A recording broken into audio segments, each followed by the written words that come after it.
students and friends. Guess where I am today?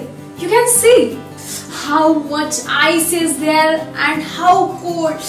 खूप थंडी आहे, मस्त बर्फ पडतोय. आता तुम्हाला कळलंच असेल की आज आपण कशाचा स्टडी करणार आहोत. सो स्वीट एन्व्हायरमेंट, खूप छान सुंदर असं वातावरण आहे. सगळीकडे असं मस्त बर्फ पडतो आहे, टेम्परेचर कमी आहे, थंडी वाजते खूप. सो स्टुडंट्स, या थंडीमध्ये एवढ्या बर्फामध्ये सुद्धा वनस्पती उगवतात, कारण त्यांनी आपल्या बॉडीमध्ये केलेलं असतं adaptation. So students, today we have to study about the adaptation in the snowy region plants. पण त्याच्या अगोदर मला तुम्हाला सांगावंसं वाटतं, जेव्हा या बर्फाळ प्रदेशात राहणाऱ्या ज्या वनस्पती आहेत यांना जेव्हा सूर्यप्रकाश मिळत असतो, त्या अगदी सुंदर, यू कॅन सी, किती छान दिसतात, हिरव्यागार दिसत असतात, मस्त आनंदाने 5-6 महिने छान हिरव्या फुलतात, मस्त ग्रीन असतात. पण अचानक काय होत असतं, टेम्परेचर हे कमी व्हायला सुरुवात होत असते. 0 डिग्री, -10 डिग्री, -20, -30 डिग्री आणि -40 डिग्री. आणि मग काय होत असतं, हळूहळू हे खूप चिल, सगळीकडे बर्फ पडत असतो. आणि मग या अति थंड वातावरणामध्ये, या बर्फवृष्टीमध्ये हे वनस्पती कशा जिवंत राहणार? तर मग काय करतात, ते अडॅप्टेशन करतात स्वतःच्या बॉडीमध्ये. काय अडॅप्टेशन करत असतील, तर ज्यावेळेस त्यांना सूर्यप्रकाश मिळत असतो त्यावेळेस ते काय करत असतात, स्वतःचं अन्न तयार करत असतात. ते मिनरल, सॉल्ट, जे अन्न आहे ते सगळं अन्न तयार करून ते आपल्या स्टेम मध्ये, आपल्या ट्रंक मध्ये स्टोअर करत असतात. आणि मग एक अशी वेळ येते की टोटली सनलाइट त्यांना बिलकुल मिळत नाही, डिसअपियर होतं. मग काय होत असतं, त्यांच्यामधलं क्लोरोफिल पिगमेंट असतं ते सुद्धा डिसअपियर होत असतं.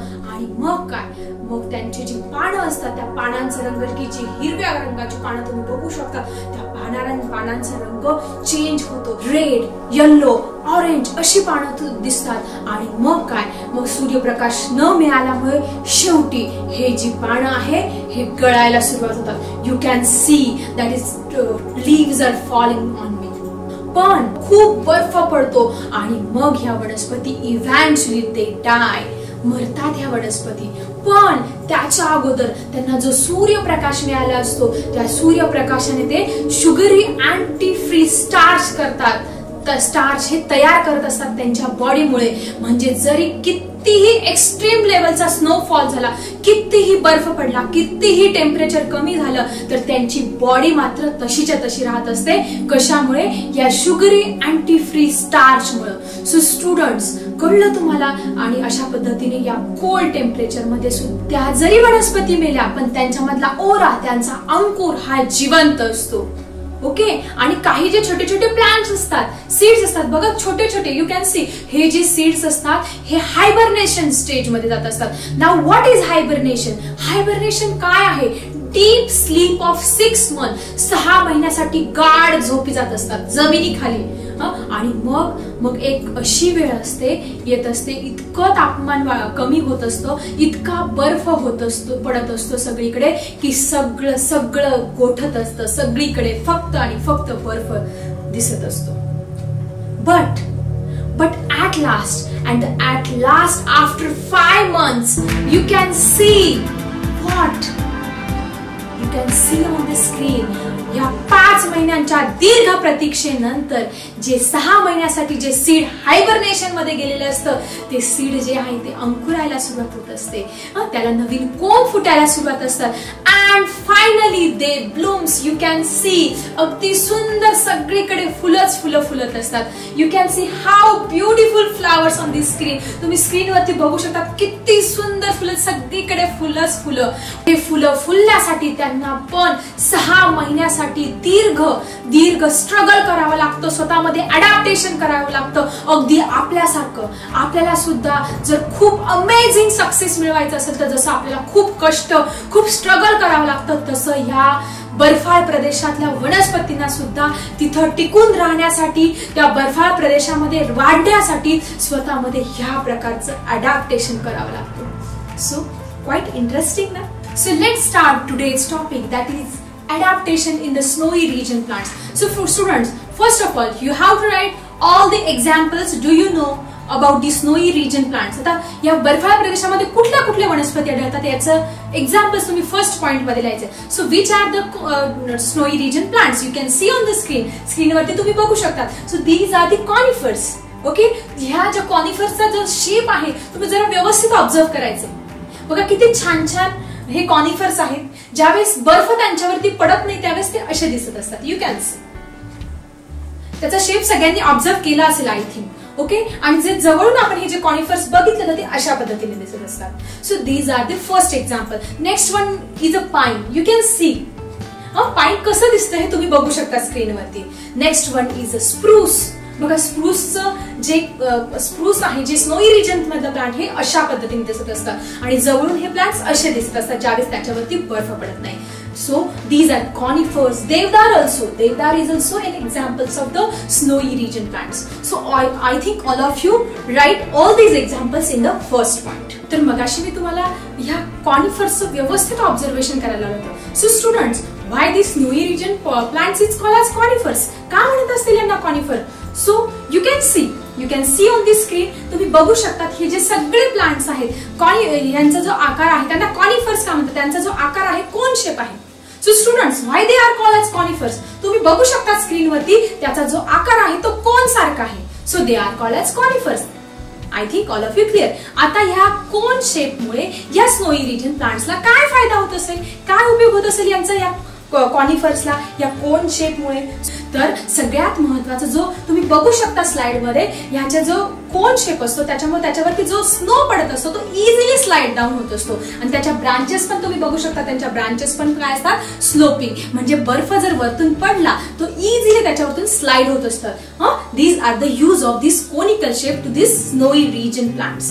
सो आता तुम्ही adaptation in snowy region plant हा प्रश्न आल्यानंतर तुम्ही हे पॉइंट्स व्यवस्थित देऊ शकता. What will you write in the first point? In first point you have to write the different examples of the snowy region plants.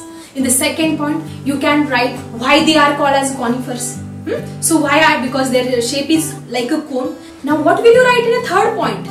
That is, due to this conical shape, the snow easily slide down from the branches and snow do not accumulated on the branches. म्हणजे या conical शेपमुळे बर्फ तिथे साचून राहत नाही, ते पानं खराब होत नाही. ह्या सगळा फायदा या कोनिकल शेपमुळे या स्नोई रिजन प्लांट्सला होत असतो. So that's why they are called as a conifers. म्हणूनच त्यांना म्हणतो आपण कॉनिफर्स. पण सगळ्यात महत्वाचं हे आन्सर लिहिताना तुम्ही चुकून आईस ऐवजी स्नो आणि स्नो ऐवजी आईस असे शब्द वापरू नका. Because there is difference. Ice is difference and snow is difference. बर्फ जो आहे जो आपण पाण्यापासून बर्फ बनवतो रेफ्रिजरेटर मध्ये आपण बनवतो तो असतो आईस. आणि स्नो म्हणजे वातावरणामध्ये एन्व्हायरमेंट मध्ये जी वॉटर वेपर असते पाण्याची वाफ असते त्याचं नॅचरली काय होत असतो त्याच्यापासून स्नो तयार होत असतो तो असतो स्नो आणि आपण बनवतो तो ice. So don't make mistake. आईसच्या ऐवजी स्नो आणि स्नोच्या ऐवजी आईस ही कधीच मिस्टेक करायची नाही. I think all of you clear first 3 points and the last point of this adaptation is their bark is so thick. आता बार्क म्हणजे काय? त्याची जी झाडाची साल असते ही जे स्नोई रिजन प्लांट्स असतात त्यांच्या जे झाडाची साल असते खूप जाड असते. का जाड असेल यांच्या या झाडाची साल? कारण कितीही बर्फ पडला कितीही मायनस टेम्परेचर झालं तर त्यांच्या जाड सालीमुळे हे जे वनस्पती असतात हे जे प्लांट्स असतात ते जिवंत राहू शकतात जगू शकतात. So I think you clear the last point. The bark of snowy region plant is so thick so they can withstand in an extreme level of cold and snowfall. I think तुम्हाला सगळे point adaptation in a snowy region plant हे व्यवस्थित clear झालं असेल. आता याच्यावरती प्रश्न कुठले विचारले जाणार आहे? So these are the question which is asked on the adaptation in the snowy region plant. So students, first question, in what way are sloping branches useful to plants in a snowy region? Second question, what are the adaptation in the snowy region plants? Third question, what is conifer? Now you have to write answer of all these questions in a comment box. Comment box मध्ये सगळ्यांनी या प्रश्नांची उत्तरे लिहायची आहे. मी तुमच्या सगळ्यांच्या प्रश्नांच्या उत्तरांची वाट बघते. आणि आता सगळ्यात लास्ट तुम्हाला जाता जाता एवढं सांगेल की एक एक्स्ट्रा इन्फॉर्मेशन जीके साठी, पण त्याचा आन्सर तुम्ही मला द्यायचा आहे कमेंट बॉक्स मध्ये की हे जे स्नोई रिजन म्हणजे बर्फाळ प्रदेशात राहणारे जे वनस्पती असतात, वाढणाऱ्या वनस्पती असतात, त्यांच्या पानांवरती एक वॅक्सी लेअरचा थिक क्युटिकल सारखं स्ट्रक्चर असतं आणि त्यांचे पानं हे नीडल सारखे असतात. So why there is a thick cuticle waxy layer on the plants of the snowy region and why their shape is a needle shape. Answer लिहा कमेंट बॉक्स मध्ये. So bye students.